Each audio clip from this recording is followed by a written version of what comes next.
Chapter 14. Levasseur's Heroics. It would be somewhere about 10 o'clock on the following morning, a full hour before the time appointed for sailing, when a canoe brought up alongside La Foudre, and a half-caste Indian stepped out of her and went up the ladder. He was clad in drawers of hairy untanned hide, and a red blanket served him for a cloak. He was the bearer of a folded scrap of paper for Captain Levasseur. The captain unfolded the letter, sadly soiled and crumpled by contact with the half-caste's person. Its contents may be roughly translated thus: "My well-beloved, I'm in the Dutch brig Jongvrouw, which is about to sail. Resolved to separate us forever, my cruel father is sending me to Europe in my brother's charge. I implore you, come to my rescue. Deliver me, my well-beloved hero, your desolated Madeline, who loves you." The well-beloved hero was moved to the soul of him by that passionate appeal. His scowling glance swept the bay for the Dutch brig, which he knew had been due to sail for Amsterdam with a cargo of hides and tobacco. She was nowhere to be seen among the shipping in that narrow rock-bound harbour. He roared out the question in his mind. In answer, the half-caste pointed out beyond the frothing surf that marked the position of the reef constituting one of the stronghold's main defences. Away beyond it, a mile or so distant, a sail was standing out to sea. "There she go," he said. "There!" The Frenchman gazed and stared, his face growing white. The man's wicked temper awoke and turned to vent itself upon the messenger.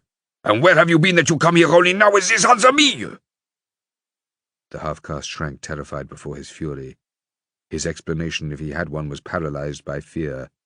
Levasseur took him by the throat, shook him twice, snarling the while, then hurled him into the scuppers. The man's head struck the gunwale as he fell, and he lay there quite still, a trickle of blood issuing from his mouth. Levasseur dashed one hand against the other as if dusting them. "Heave that muck overboard," he ordered some of those who stood idling in the waist. "Then up anchor, and let us after the Dutchman." "Steady, Captain, what's that?" There was a restraining hand upon his shoulder, and the broad face of his lieutenant, Cahusac, a burly, callous Breton scoundrel, was stolidly confronting him. Levasseur made clear his purpose with a deal of unnecessary obscenity. Cahusac shook his head. "A Dutch brig," said he. "Impossible. We should never be allowed." "And who the devil will deny us?" Levasseur was between amazement and fury. "For one thing, there's your own crew will be none too willing. For another, there's Captain Blood." "I care nothing for Captain Blood." "But it is necessary that you should. He has the power, the weight of metal and of men, and if I know him at all, he'll sink us before he'll suffer interference with the Dutch. He has his own views of privateering, this Captain Blood, as I warned you." "Ah!" said Levasseur, showing his teeth, but his eyes, riveted upon that distant sail, were gloomily thoughtful. Not for long. The imagination and resource which Captain Blood had detected in the fellow soon suggested a course. Cursing in his soul, and even before the anchor was weighed, the association into which he had entered, he was already studying ways of evasion. What Cahusac implied was true. Blood would never suffer violence to be done in his presence to a Dutchman, but it might be done in his absence, and being done, Blood must perforce condone it, since it would be then too late to protest. Within the hour, the Arabella and the Foudre were beating out to sea together. Without understanding the change of plan involved, Captain Blood nevertheless accepted it and weighed anchor before the appointed time upon receiving his associate to do so. All day the Dutch brig was in sight, though by evening she had dwindled to the merest speck on the northern horizon. The course prescribed for Blood and Levasseur lay eastward along the northern shores of Hispaniola. To that course the Arabella continued to hold steadily throughout the night, with the result that when day broke again, she was alone. La Foudre, under cover of the darkness, had struck away to the northeast with every rag of canvas on her yards. Cahusac had attempted yet again to protest against this. "The devil take you," Levasseur had answered him. "A ship's a ship, be she Dutch or Spanish, and ships are our present need. That will suffice for the men." His lieutenant said no more, but from his glimpse of the letter, knowing that a girl and not a ship was his captain's real objective, he gloomily shook his head as he rolled away on his bowed legs to give the necessary orders. Dawn found La Foudre close on the Dutchman's heels, not a mile astern, and the sight of her very evidently flustered the Jongvrouw. No doubt Mademoiselle's brother, recognizing Levasseur's ship, would be responsible for the Dutch uneasiness. They saw the Jungfrau crowding canvas in a futile endeavour to outsail them, whereupon they stood off to starboard and raced on until they were in a position whence they could send a warning shot across her bow. The Jungfrau veered, showed them her rudder, and opened fire with her stern chasers. The small shot went whistling through La Foudre's shrouds with some slight damage to her canvas. Followed a brief running fight in the course of which the Dutchman let fly a broadside. 5 minutes after that they were board and board, the Jungfrau held tight in the clutches of La Foudre's grapnels, and the buccaneers pouring noisily into her waist. The Dutchman's master, purple in the face, stood forward to beard the pirate, followed closely by an elegant, pale-faced young gentleman in whom Levasseur recognized his brother-in-law elect. "Captain Levasseur, this is an outrage for which you shall be made to answer. What do you seek aboard my ship?" "At first I sought only that which belongs to me, something of which I am being robbed. But since you chose war, and opened fire on me with some damage to my ship and loss of life to 5 of my men, why, war it is, and your ship a prize of war." From the quarter rail, Mademoiselle d'Augeron looked down with glowing eyes in breathless wonder upon her well-beloved hero.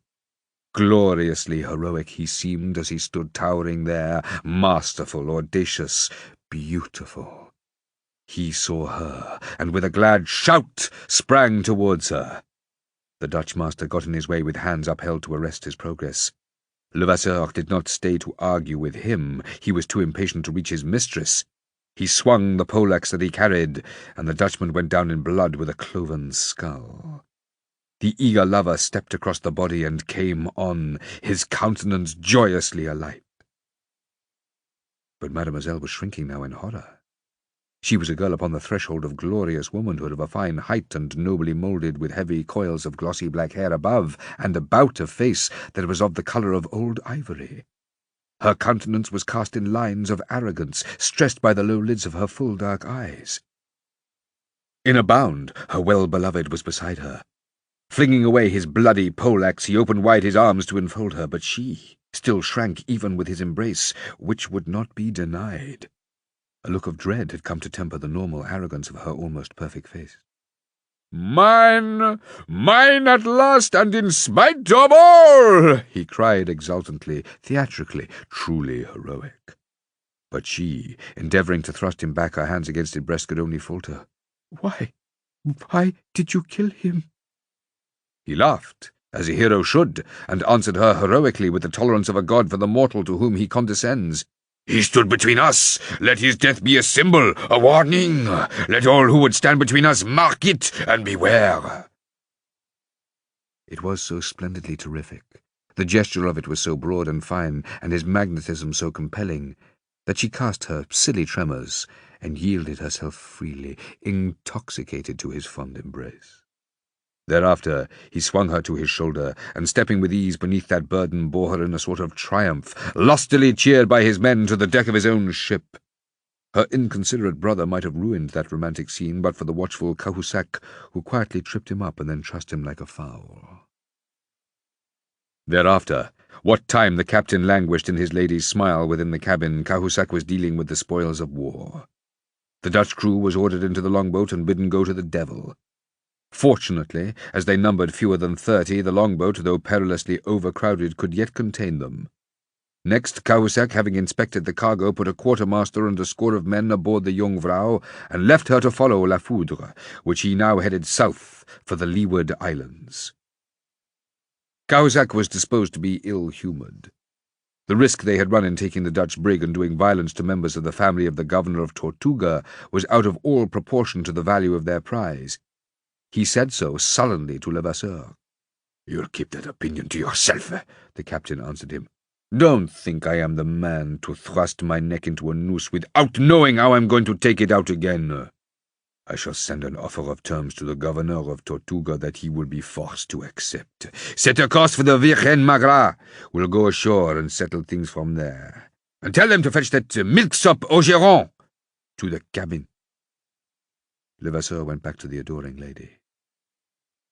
Thither, too, the lady's brother was presently conducted. The captain rose to receive him, bending his stalwart height to avoid striking the cabin roof with his head. Mademoiselle rose too. "Why this?" she asked Levasseur, pointing to her brother's pinioned wrists, the remains of Cahusac's precautions. "I deplore it," said he. "I desire it to end. Let Monsieur d'Augeron give his parole." "I give you nothing," flashed the white-faced youth who did not lack for spirit. "You see?" Levasseur shrugged his deep regret, and Mademoiselle turned protesting to her brother. "Henri, this is foolish. You are not behaving as my friend. You—" "Little fool!" her brother answered her, and the little was out of place. She was the taller of the twain. "Little fool! Do you think I should be acting as your friend to make terms with this blackguard parrot?" "Steady, my young cockerel!" Levasseur laughed. But his laugh was not nice. "Don't you perceive your wicked folly and the harm it has brought you already? Lives have been lost, men have died, that this monster might overtake you. And don't you yet realize where you stand in the power of this beast, of this cur, born in a kennel and bred in thieving and murder?" He might have said more, but that Levasseur struck him across the mouth. Levasseur, you see, cared as little as another to hear the truth about himself. Mademoiselle suppressed a scream as the youth staggered back under the blow. d'Augeron came to rest against a bulkhead and leaned there with bleeding lips. But his spirit was unquenched, and there was a ghastly smile on his white face as his eyes sought his sister's. "You see," he said simply, "he strikes a man whose hands are bound." The simple words, and more than the words, their tone of ineffable disdain, aroused the passion that never slumbered deeply in Levasseur. "And what should you do, puppy, if your hands were unbound?" He took his prisoner by the breast of his doublet and shook him. "Answer me, what would you do? Tsah, you empty windbag! You!" And then came a torrent of words unknown to Mademoiselle, yet of whose foulness her intuitions made her conscious. With blanched cheeks, she stood by the cabin table and cried out to Levasseur to stop. To obey her, he opened the door and flung her brother through it. "Put that rubbish on the hatches until I call for it again," he roared, and shut the door. Composing himself, he turned to the girl again with a deprecatory smile, but no smile answered him from her set face. She had seen her beloved hero's nature in curl papers, as it were, and she found the spectacle disgusting and terrifying. It recalled the brutal slaughter of the Dutch captain, and suddenly she realized that what her brother had just said of this man was no more than true. Fear, growing to panic, was written on her face, as she stood there leaning for support against the table. "Why, sweetheart, what is this?" Levasseur moved towards her. She recoiled before him. There was a smile on his face, a glitter in his eyes that fetched her heart into her throat. He caught her as she reached the uttermost limits of the cabin, seized her in his long arms, and pulled her to him. "No, no," she panted. "Yes, yes," he mocked her, and his mockery was the most terrible thing of all. He crushed her to him brutally, deliberately hurtful because she resisted, and kissed her while she writhed in his embrace. Then, his passion mounting, he grew angry and stripped off the last rag of hero's mask that still may have hung upon his face. "Little fool, did you not hear your brother say that you are in my power? Remember it, and remember that of your own free will you came. I am not the man with whom a woman can play fast and loose, so get sense, my girl, and accept what you have invited." He kissed her again, almost contemptuously, and flung her off. "No more scowls," he said. "You'll be sorry else." Someone knocked. Cursing the interruption, Levasseur strode off to open. Cahusac stood before him. The Breton's face was grave. He came to report that they had sprung a leak between wind and water, the consequence of damage sustained from one of the Dutchman's shots. In alarm, Levasseur went off with him. The leakage was not serious so long as the weather kept fine, but should a storm overtake them, it might speedily become so. A man was slung overboard to make a partial stoppage with the sailcloth, and the pumps were got to work. Ahead of them, a low cloud showed on the horizon, which Cahusac pronounced one of the northernmost of the Virgin Islands. "We must run for shelter there, and careen her," said Levasseur. "I do not trust this oppressive heat. A storm may catch us before we make land." "A storm or something else," said Cahusac grimly. "Have you noticed that?" He pointed away to starboard. Levasseur looked and caught his breath. two ships that at the distance seemed of considerable burden were heading towards them some 5 miles away. "If they follow us, what is to happen?" demanded Cahusac. "We'll fight, whether we're in case to do so or not," swore Levasseur. "Counsels of despair." Cahusac was contemptuous. To mark it, he spat upon the deck. "This comes of going to sea with a lovesick madman. Now keep your temper, Captain, for the hands will be at the end of theirs if we have trouble as a result of this Dutchman business." For the remainder of that day, Levasseur's thoughts were of anything but love. He remained on deck, his eyes now upon the land, now upon those two slowly gaining ships. To run for the open could avail him nothing, and in his leaky condition would provide an additional danger. He must stand at bay and fight, and then towards evening, when within 3 miles of shore, and when he was about to give the order to strip for battle, he almost fainted from relief to hear a voice from the crow's nest above announce that the larger of the two ships was the Arabella. Her companion was presumably a prize. But the pessimism of Cahusac abated nothing. "That is but the lesser evil," he growled. "What will Blood say about this Dutchman?" "Let him say what he pleases," Levasseur laughed in the immensity of his relief. "And what about the children of the governor of Tortuga?" "He must not know." "He'll come to know in the end." "Aye, but by then, morbleu, the matter will be settled. I shall have made my peace with the governor. I tell you, I know the way to compel Ogeron to come to terms." Presently the 4 vessels lay to off the northern coast of La Virgen Magra, a narrow little island, arid and treeless, some 12 miles by 3, uninhabited save by birds and turtles, and unproductive of anything but salt, of which there were considerable ponds to the south. Levasseur put off in a boat accompanied by Cahusac and 2 other officers, and went to visit Captain Blood aboard the Arabella. "Our brief separation has been mighty profitable," was Captain Blood's greeting. "It's a busy morning we've both had." He was in high good humour as he led the way to the great cabin for a rendering of accounts.